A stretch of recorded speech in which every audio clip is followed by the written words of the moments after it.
Assalamualaikum warahmatullahi wabarakatuh.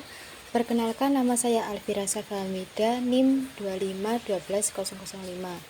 Di sini saya akan menjelaskan tentang penukaran operasi array via pointer dengan subtema penukaran kondisi buku di rak.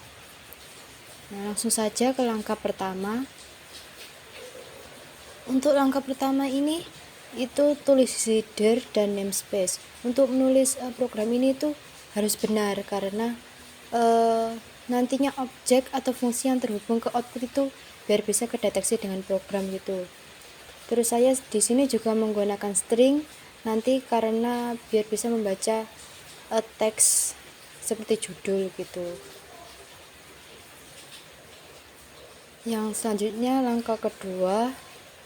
Langkah kedua ini tuh membuat array, misalnya array kondisi buku. Nah, membuat fungsi utama dalam C++ membuat dua array berisi 5 elemen string, yakni judul buku untuk menyimpan judul buku dan kondisi buku untuk menyimpan kondisi buku. Nah, di sini itu awal program itu harus dimulai dari inmain dulu, karena inmain itu kayak ibaratkan pintu masuk dari seluruh program. Jadi semua program itu berawal dari inmain ini begitu. Terus ada lagi array. Itu artinya array adalah kumpulan variabel yang terurut. Terus array juga dipakai agar bisa menyimpan banyak data dalam satu variabel. Selanjutnya langkah ketiga. Langkah ketiga ini menampilkan prompt input dan loop input. Perulangan for melakukan dua hal tiap iterasi, yakni menampilkan judul buku dan menampilkan kondisi buku. Dan untuk bagian cout ini, untuk input data ini hanya judulnya aja, biar pengguna atau pembaca itu tahu gitu. Terus di sini saya juga menggunakan getLine. Aslinya kalau menggunakan sing itu bisa, tapi nanti kalau saya menggunakan sini itu program itu tidak bisa terbaca semua, jadi yang terbaca itu hanya awal saja. Nah, makanya itu saya membuat getLine, karena getLine ini bisa membaca seluruh program gitu, seluruh program kayak kalimat, terus ada spasi, ada koma, itu nanti itu bisa terbaca semua. Contohnya kayak program C++ gitu. Kalau saya pakai sini tuh nanti yang terbaca itu cuma program aja, tapi kalau getLine itu semuanya itu terbaca, termasuk spasi sama komanya. Lanjut ke langkah 4.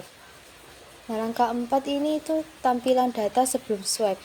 Itu agar terlihat perbedaan sebelum dan sesudahnya gitu. Nah, yang bagian cout ini juga masih sama, di sini tuh menampilkan judul aja. Terus bagian program ini menampilkan isi array sebelum ditukar. Teks judul dicetak terlebih dahulu, lalu perulangan mencetak setiap elemen array satu persatu, dan INDL digunakan untuk membuat baris baru setelah semua nilai ditampilkan. Nah, ini perulangan for ini fungsinya itu untuk menelusuri array dari indeks 0 sampai indeks 2. Nah, ini aslinya itu tergantung indeksnya, karena saya menggunakan cuma 2 aja, jadi indeksnya itu jadi 2 gitu. Ini selanjutnya langkah kelima. Nah, langkah kelima ini tuh membuat fungsi yang tidak menampilkan nilai. Jadi kenapa pakai void? Karena void itu tidak perlu mengembalikan apa-apa. Jadi terus void itu cara kerjanya itu harus diberi perintah dulu sama pointer. Nah, ini diberi perintah oleh pointer A sama B ini. Terus gunakan parameter string untuk menerima alamat memori. Itu biar menerima alamat memori yang asli, jadi bukan hanya salinan aja gitu. Terus ini buat variabel sementara T.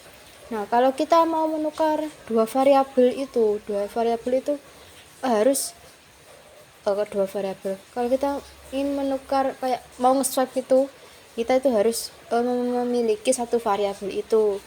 Nah, satu variabel itu digunakan untuk penyimpanan nilai sementara biar nilainya itu gak hilang. Nah, penyimpanan nilai sementaranya itu ini T ini. gitu. Selanjutnya langkah ke-6. Nah, langkah ke-6 ini untuk menukar elemen array.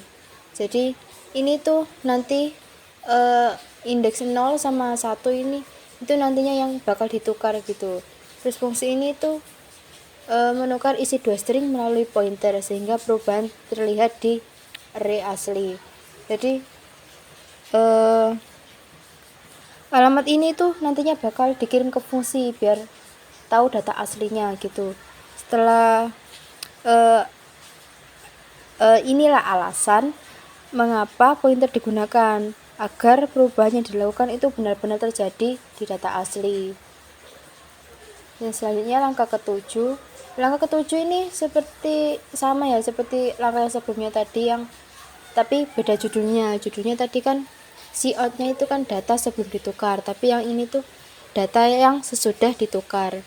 Untuk perulangannya ini juga untuk menelusuri array, jadi untuk menelusuri array.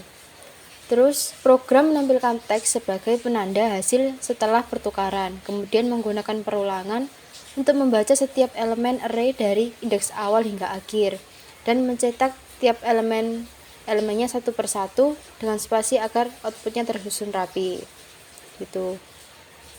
Terus untuk langkah yang terakhir itu ada return 0. Jadi return 0 ini hanya memberitahukan sistem operasi bahwa program selesai dengan normal.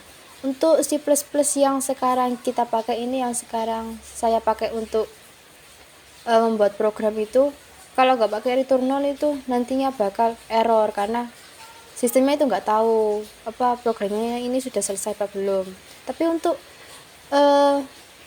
C++ atas yang 13 atau apa itu, kalau nggak pakai return 0 itu bisa, nggak bakal error. Itu sistemnya itu tahu tahu kalau programnya itu selesai. Kalau nggak pakai return 0 itu tetap bisa, tapi untuk kayak web yang saya pakai ini itu nggak bisa, harus kasih return 0.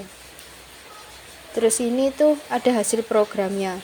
Nah, berikut nanti saya akan mencontohkan bagaimana cara mengisi outputnya ini. Nah, ini tuh hasil program tadi yang sudah kita bahas di presentasi tadi. Nah, ini setelah kita terapkan di pemrograman. Nah, awalnya itu saya membuat di Programize, tapi berhubung Programize gak bisa, jadi saya beralih ke aplikasi Dev C++. Untuk aplikasi Dev C++ ini sebelum return itu harus ditambahkan sistem pause gitu. Soalnya tadi pas saya coba itu di run saat programnya baru membaca gitu, baru saya inputkan judul itu langsung nge-close sendiri. Jadi harus dikasih sistem pause biar nggak menutup sendiri programnya. Nah, sekarang kita run.